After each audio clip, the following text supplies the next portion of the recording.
कुंडाला गांव की इस पावन धरा और मां सरस्वती के इस पावन प्रांगण में राजस्थान ग्रामीण ओलंपिक 2022 के समापन कार्यक्रम में मंच पे विराजमान समस्त अतिथिगण, मेरे सामने विराजमान पितातुल्य बुजुर्गजन, नौजवान साथियों, माताओं, बहनों और इस देश का भावी भविष्य प्यारे बच्चों, सबसे पहले तो इस सुंदर कार्यक्रम के आयोजन के लिए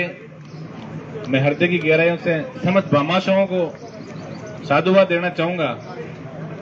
कि सरकार की योजना और उसमें सबसे ज्यादा बढ़ चढ़ के हिस्सा यदि किसी ने लिया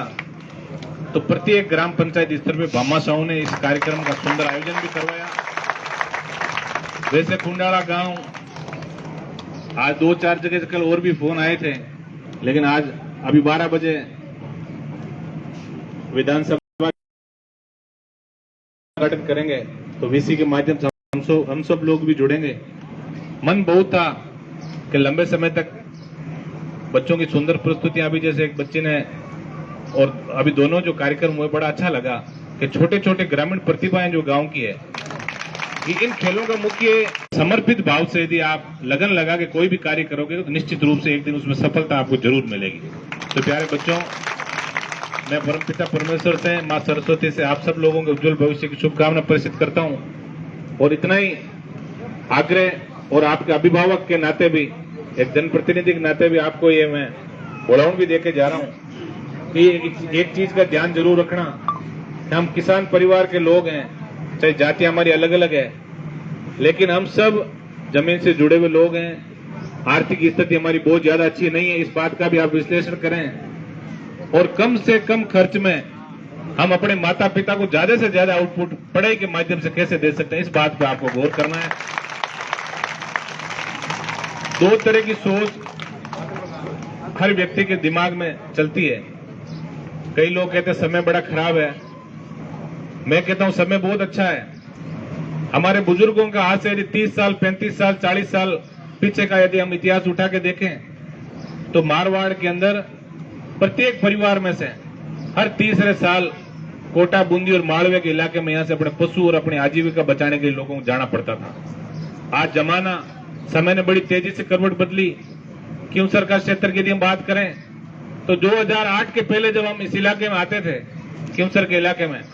तो आपके इलाके को छोड़ के यदि हम बात करें तो कोई ट्यूबवेलों की कोई व्यवस्था नहीं थी, सिंचित क्षेत्र नहीं था, विकास के अंदर बहुत पीछे थे। और सबसे बड़ी बात, शिक्षा के अंदर जितना हम पीछे थे,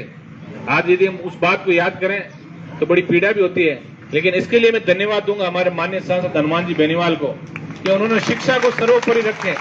उनका एक ही उद्देश्य है कि किसान परिवार के बेटे बेटियां जब तक शिक्षा का हथियार हाथ में नहीं लेके और आगे नहीं बढ़ेंगे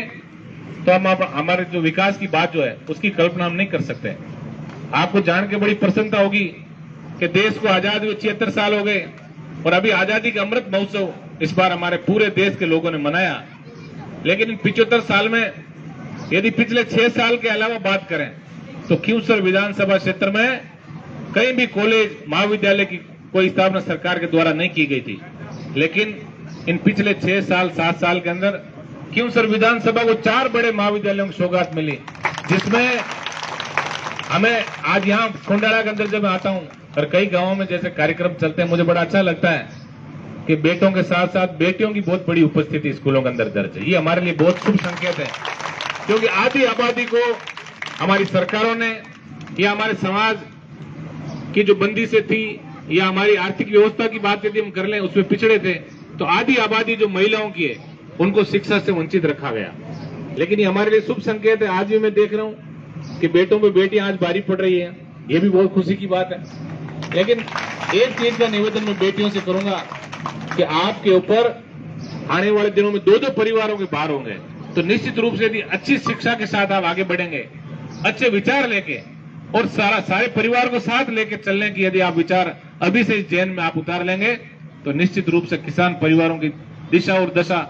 को अच्छी होने से कोई नहीं रोक सकता। इसलिए संस्कारी शिक्षा आप लोग लेके आगे बढ़े। अपने माता पिता की क्या इच्छा है, परिवारों की क्या इच्छा है, हमारे समाज के छोटे मोटे क्या बंधन है और क्या हमारे परिवार की इज्जत आबरू और आगे आने वाले समय में भी गर्व से हर व्यक्ति कह सके कि मेरी बहन बेटी आगे बढ़ के और इस स्थान पे पहुंची है, हमारा सीना भी इस चीज से चौड़ा हो जाए, ऐसा काम आप लोगों को करना है। आज खेल के क्षेत्र में यदि हम बात करें, हम लोग काफी पिछड़े हुए हैं। यदि पूरे देश की बात करें, 125 करोड़ की जनसंख्या में यदि बड़े कोई विश्व स्तरीय आयोजन होते हैं, उसके अंदर मुश्किल से 1-2 मेडल, स्वर्ण मेडल हम लेके आते हैं। उसके लिए यहाँ पीटीआई जी भी बैठे हैं। आप जो शिक्षा जगत से जुड़े हुए लोग हैं, आपको ही देश का भविष्य बनाना है। लेकिन एक निवेदन मैं आपसे जरूर करूंगा, ऐसे आयोजन जब भी हो तब बिल्कुल आपको आंख पे पट्टी बांध के और सही न्याय करना है। जो व्यक्ति अच्छा खेलता है उस व्यक्ति को आप आगे बढ़ाओगे तो निश्चित रूप से वो मेडल भी लेकर आएगा। इसलिए ऐसी हमारी परिपाटी बने कि बिना कोई भेदभाव के जो व्यक्ति जिस चीज के लायक है, यदि उसको उसका सम्मान हम देंगे तो निश्चित रूप से आगे बढ़ेगा। इसलिए इस चीज का विशेष आप लोग ध्यान भी रखें। मैं आज आप लोगों ने बुलाया और कुंडाला के लिए मैं हमेशा, आप जब भी बुलाते हैं बड़ा अच्छा लगता है। आप लोग हमेशा 2008 से भी नहीं, 2004 की यदि हम बात करें जिला परिषद के चुनाव में, उस टाइम से भी हमारे साथ लोग सारे, जब हम दृष्टि दौड़ाते हैं इधर उधर, आप लोग 2004 से मेरे परिवार के साथ कंधे से कंधा मिला के आपने हर सुख दुख के अंदर हमारा साथ दिया। पहले हनुमान जी का साथ दिया, इस बार के उपचुनाव में आपने मेरे ऊपर भी बहुत बड़ा आशीर्वाद आपने रखा। इतना ही भरोसा आपको दिला के जाना चाहता हूं कि आपके आशीर्वाद को कभी हम खाली नहीं जाने देंगे और आपका सीना और आपका मस्तक और आपने जो पगड़ी पहनाई है, इस पगड़ी की लाज हम राजस्थान में और ऊंची उठाएंगे। इतना आपको भरोसा दिला के जाना मैं चाहता हूं। मैं इस स्कूल के कामों के लिए अभी देख रहा था मैं बैठा बैठा कि इसको कुछ दवाई की भी जरूरत है, इस स्कूल को रिपेयरिंग की जरूरत है, अच्छी स्कूलें बने, अच्छा माहौल बने। अभी सुंदर गेट भी मैंने जब अंदर प्रवेश करा था देखा, भामाशाह बना रहे, बहुत खुशी की बात है। हम सब मिलके और हमारा विकास कैसे हो, हमारे बेटे बेटियां पढ़ के आगे कैसे बढ़े, कैसे स्कूल के अंदर माहौल तैयार हो कि बेटे और बेटियों का धीरे धीरे वापस जो नामांकन जो है वो सरकारी स्कूलों में कैसे बढ़े, इस चीज पे हमें गौर करने की जरूरत है। मैं समस्त जो विद्यालय के स्टाफ है उनका भी तहे दिल से आभारी हूँ कि आप लोगों ने अच्छा सुंदर कार्यक्रम का आयोजन किया। और इतना मैं आपसे आग्रह करके जाऊंगा कि तन मन धन से आपको भामाशाहों की जहां जरूरत पड़े, सरकारी योजनाओं की जहां आपको आवश्यकता हो, हम हमेशा एक जागरूक जनप्रतिनिधि की भूमिका में हम राजस्थान के अंदर हमेशा, हनुमान जी ने भी छाप छोड़ी, हम भी ये प्रयास करें कि हमारा शिक्षा का क्षेत्र जो है उसके अंदर हम और ऊंचाई बुलंदियों को छुएं। और मैं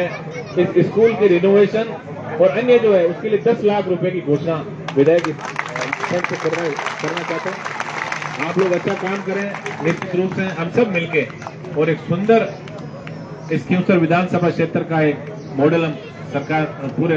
राज्य के अंदर पेश करना चाहते हैं। आप सब लोगों से मेरी यही गुजारिश है कि आपसी प्यार प्रेम और मोहब्बत, आप लोग 36 कौम के लोग एक जगह पर बैठ के और एक अच्छा वातावरण हमारा जो था उस वातावरण को हम पुनः कायम करें। सभी जातियों के लोग एक मंच पे बैठ के और निश्चित रूप से हम विकास की बात करेंगे तो विकास भी होगा, ये मैं आपको भरोसा दिला के जाना चाहता हूँ। आपकी छोटी मोटी जो मन मुटाव गाँव के, उन मन मुटाव को हमेशा जब भी साथ बैठे तब जाजम के नीचे आप दबा के बैठा करो और खुले मन से ये हम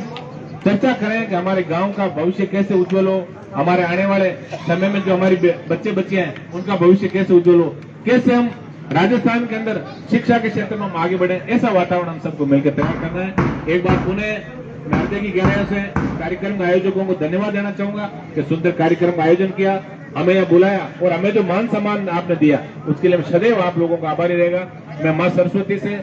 उपस्थित सभी बच्चों के उज्जवल भविष्य और आप सब जो विराज हैं, आप सबके उज्जवल भविष्य की शुभकामना प्रसिद्ध करते हुए मैं मेरी वाणी को विराम देता हूं। धन्यवाद। राम राम साहब, जय हिंद।